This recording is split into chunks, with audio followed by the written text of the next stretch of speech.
রহমান রহিম আল্লাহর নামে।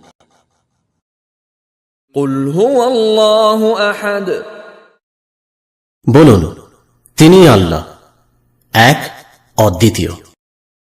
الله الصمد তিনি কারো মুখাপেক্ষী নন, সকলেই তাঁর মুখাপেক্ষী। لم يلد ولم يولد তিনি কাউকেও জন্ম দেননি এবং তাকেও জন্ম দেয়া হয়নি। ولم يكن له كفوا أحد এবং তার সমতুল্য কেউই নেই।